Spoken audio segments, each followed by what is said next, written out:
Hello and welcome to the video version of the lecture Media and Everyday Life. I'm David Gauntlet from the University of Westminster. The title is Media and Everyday Life, but really I'm going to be talking about the changing place of media in everyday life. There have been certain changes in the past 10 or so years to media consumption which make it a bit more interesting and different to before. Speaking of before, we might picture it something like this. Some people sitting around a radio set looking at the Radio Times wondering what's going to be on and when, or some people queuing up for an 8 o'clock showing of a movie at a cinema. You'll have noticed the importance of time here, schedules set by the media which people, the public media consumers, have to respond to and shape their lives around. Also psychologically, that means that the media has a kind of dominant role. People don't have that much choice as to when and how they get their media. Instead, that's dictated by the media institutions. In the past, also, to create media, you needed big stuff, big recording devices, big cameras, and if you wanted to distribute it all, you needed a big broadcasting company or movie studio. That's not easy. Most people don't own these things and therefore couldn't do it. These days, of course, we can produce and share media using small and reasonably cheap devices such as laptops or even mobiles. That work ends up on sites like YouTube, where the work of many thousands of directors is seen by literally millions of people who look at their homemade videos where people just typically talk about their lives and stuff that's happening to them and manage to gain a large audience. That's now. Before, it was more like this. The media were like gods up in the heavens, distributing their stuff to the little people down below who had very little control.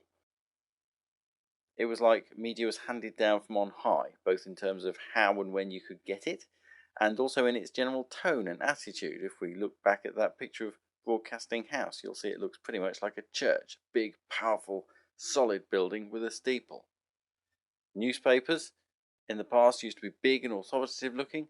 Even record companies had their own big, solid buildings commanding the skyline. These days, it's not so much like that.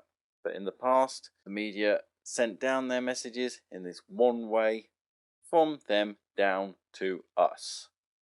In short, it looks pretty much like that. You've got a broadcaster sending out its messages to the world. These days, it's not like that. There are websites like YouTube, MySpace, Wikipedia, where all of the content is provided by the users and then is distributed very widely to other diverse users around the world. There is still, of course, competition from the big media corporations, so we have to stick them on as well.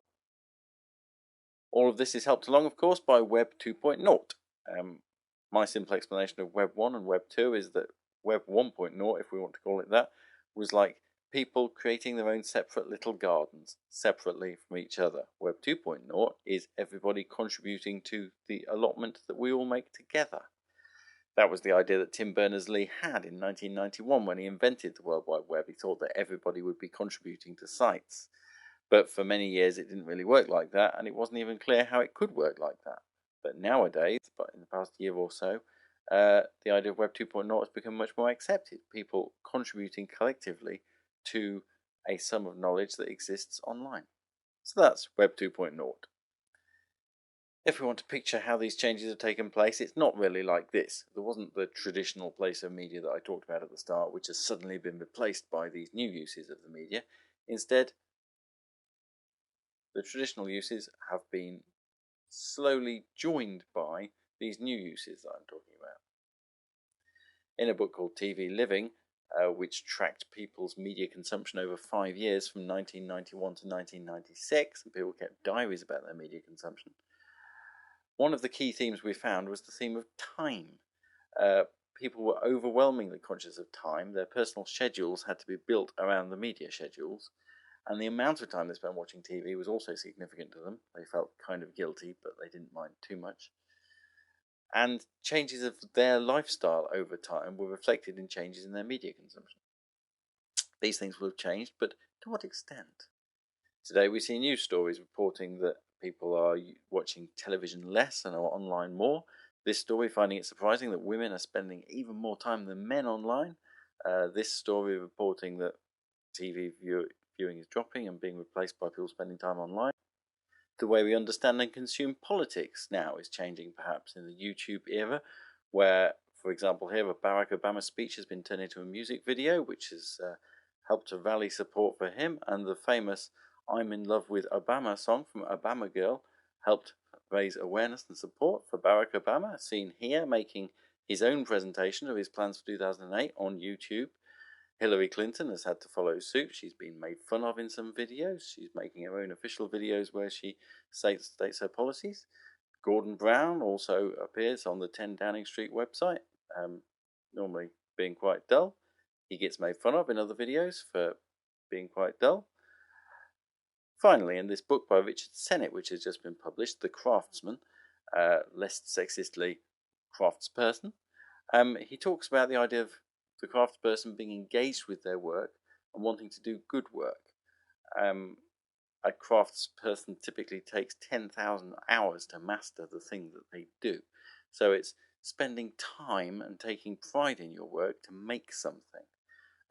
Sennett suggests that craftsmanship leads to a sense of well-being and self-esteem. And maybe we're seeing with the rise of YouTube and video sharing and photo sharing sites and other sites where people make things and put them online and share them with other people, we're entering an era where there's this pleasure in making things is having a real resurgence. So there was only recently a dip in the 20th century where people had to consume media made by other people. Media indeed made by elites with elite access to scarce media production resources. Nowadays we're getting back to more of a folk culture where people can make and share their own stories with other people. You can read a summary of Sennett's craftsman argument by typing Sennett craftsman into Google and reading the Guardian article there and some of the reviews. So that's the end of this little video. I hope it worked. Sorry about any clunky little edits, and I'm done. Thank you.